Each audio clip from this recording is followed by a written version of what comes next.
El teatro, la danza, los cantos, la pintura son las armas que algunos supervivientes del conflicto utilizan para expresar su dolor, para sanar ese rastro que la barbarie dejó a su paso, para contar esa historia que nadie escuchó, para denunciar las injusticias que el Estado no quiere ver y sobre todo para tramitar su dolor.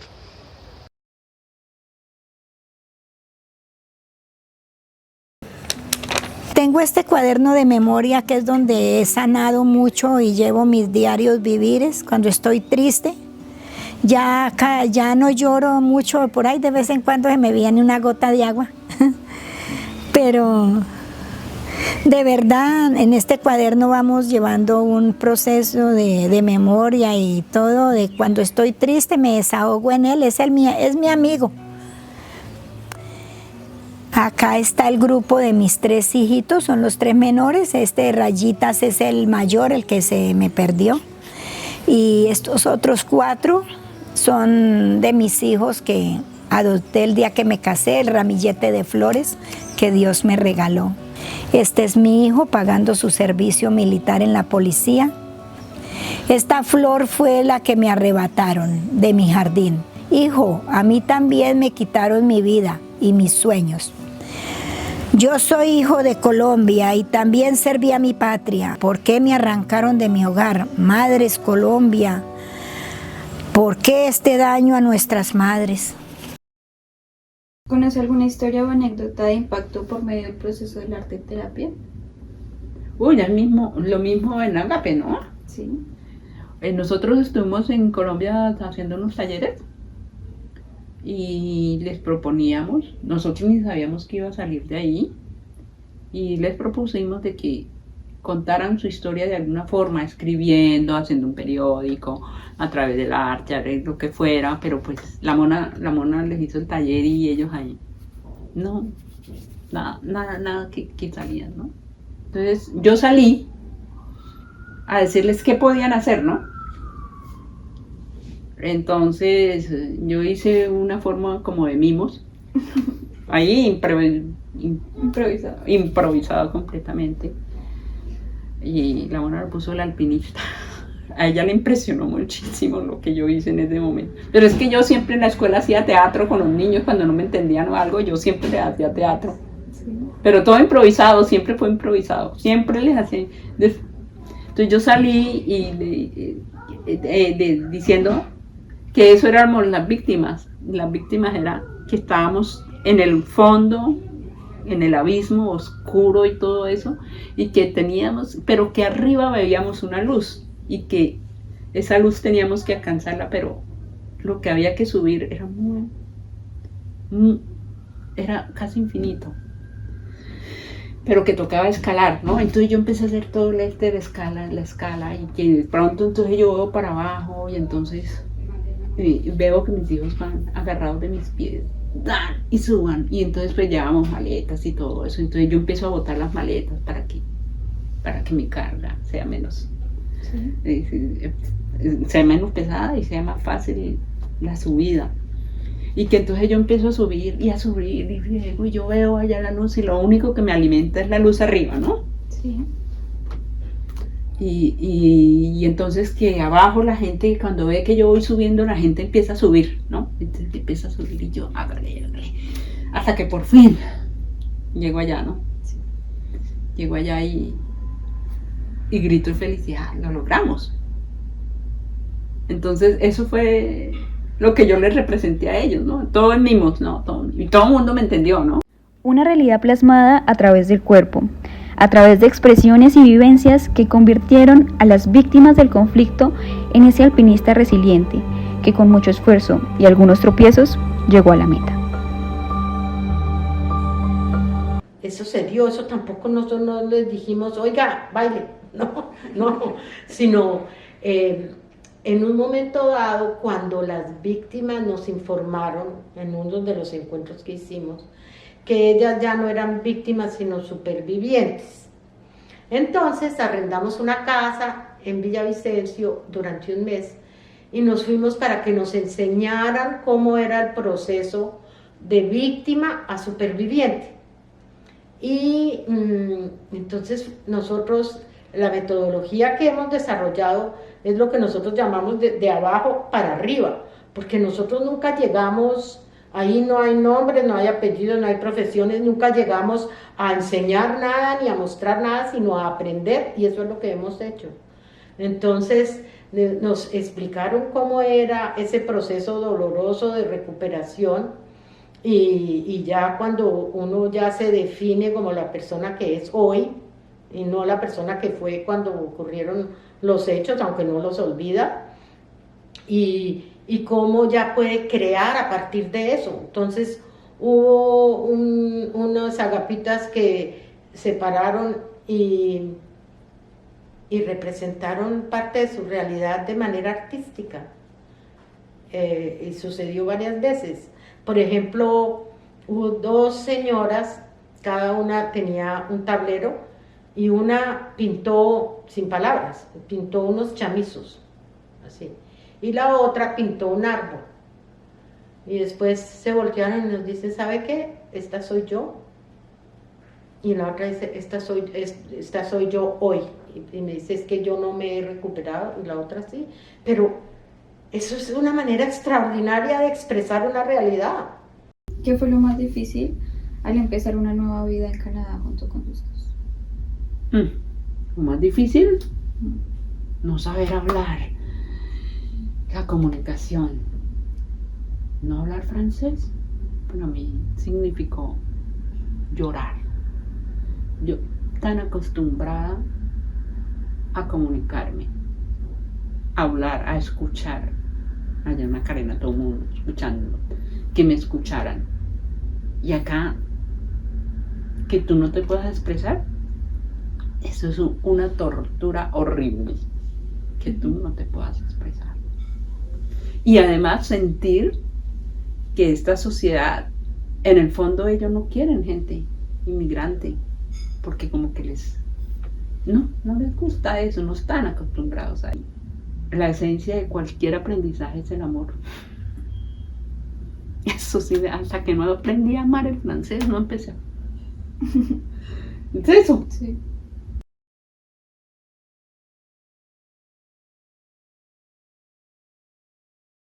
¿Alguien ha visto a mi hija?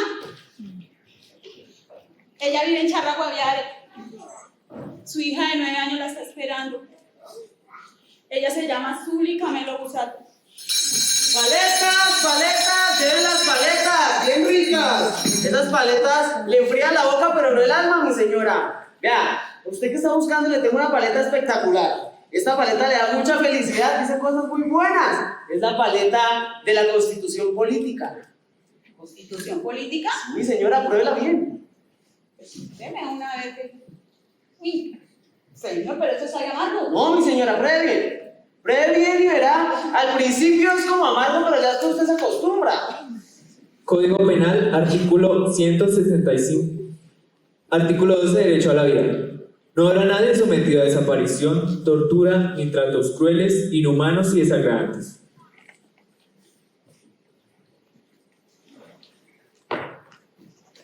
No tengo nada que confesar, yo solo vine a enseñar. Yo no tengo nada que confesar, solo quiero mostrar la verdad.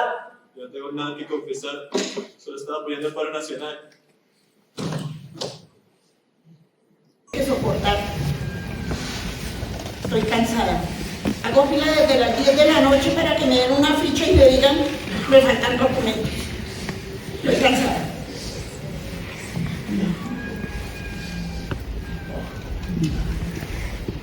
Imelda, eso ya no haga más vueltas, que eso no tiene solución.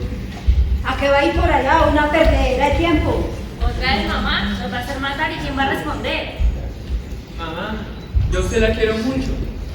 Y yo no quiero que a nosotros nos pase lo mismo que a nuestro hermano.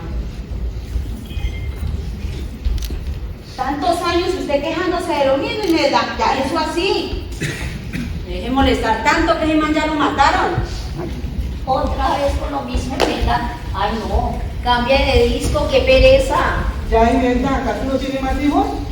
Esas víctimas se volvieron fue mendigos. Todos quieren que les den y que les den. Eso le pasó por sapo. Por algo fue, por marica. ¿Quién lo mandó a estar allá metido? Pues bueno, no lo sacaron. No fue por estar cogiendo café. Eso es problema de falta. O sea, mándalos. Por vicioso. por chismosos.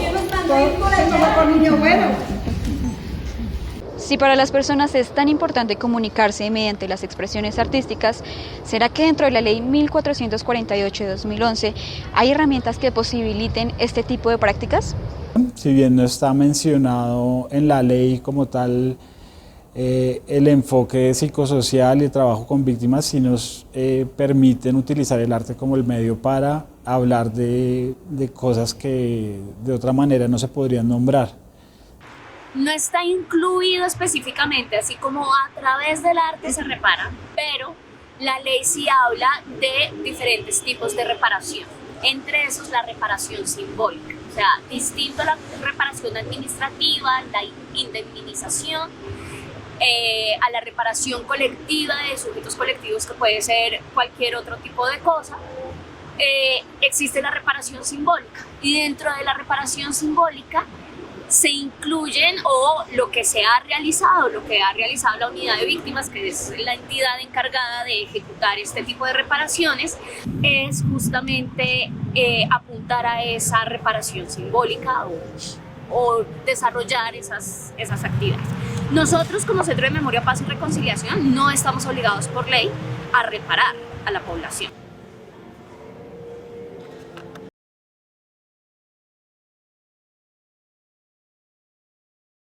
Entonces, ¿cómo hace el seguimiento la unidad para las víctimas para comprobar que se cumpla el principio de reparación simbólica en la población? Pues digamos que el principio de reparación simbólica, pues lo que dice es que el Estado debe garantizar todos los medios para que las víctimas hagan ejercicios de memoria desde sus propios relatos, y eso es lo que ha hecho la unidad en sus procesos de reparación individual y colectiva, y es permitir a las comunidades o a las organizaciones hacer sus propias memorias desde sus propios lenguajes, sus propias narrativas, sin que haya un relato oficial, sino que lo que hace la unidad es facilitar los procesos de memoria que ya tienen las organizaciones o las víctimas.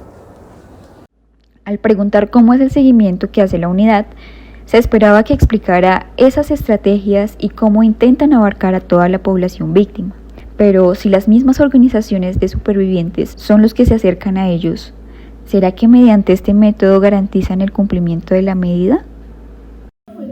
Indemnizan hasta la presente de la unidad de víctimas, solo indemniza a las personas mayores de 80 años, a enfermedades terminales y personas con discapacidad. Y nosotras estamos lejos en espera. Ahí seguimos esperando hasta que nos pongan en lista. Ay, tan deliciosa. No, pero ¿cómo le parece que te voy a contar? Como un periodista nos ayuda a publicar.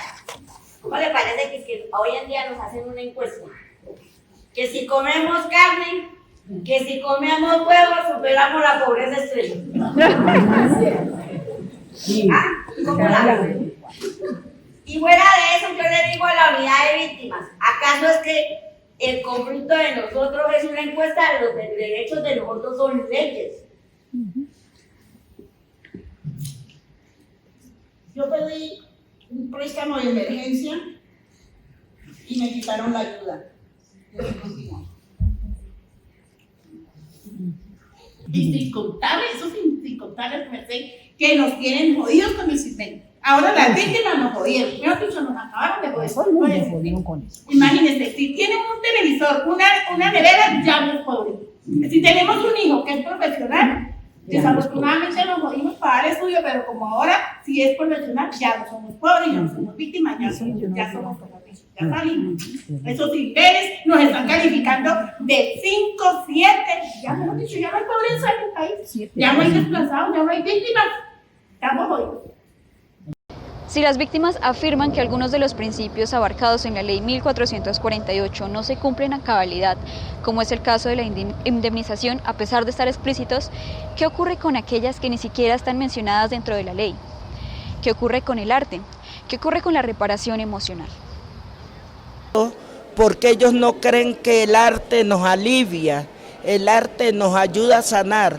Ellos tienen que entender que nosotros, por medio del arte, podemos sacar el dolor, podemos tocar la felicidad, vivirla, porque esa es una vida que pasó y que ya no volvemos a vivir. yo sé que no vuelvo a vivir la vida que tuve, ¿no? Entonces el sociodrama es como un aliciente para mí, como una medicina. La falta de inclusión del arte en la Ley 1448-2011 es una realidad. Pese a esto, vemos que los supervivientes del conflicto cada vez toman más la iniciativa de expresarse libremente, sin la intervención u orientación estatal. Se expresan, denuncian, sanan, tienen un poder de comunicar la verdad y la memoria.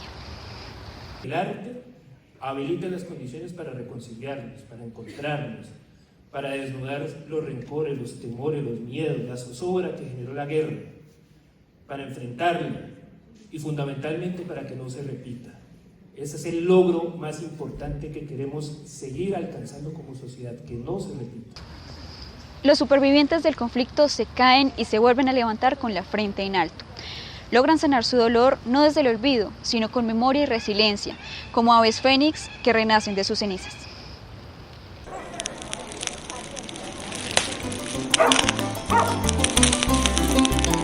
¡Ah!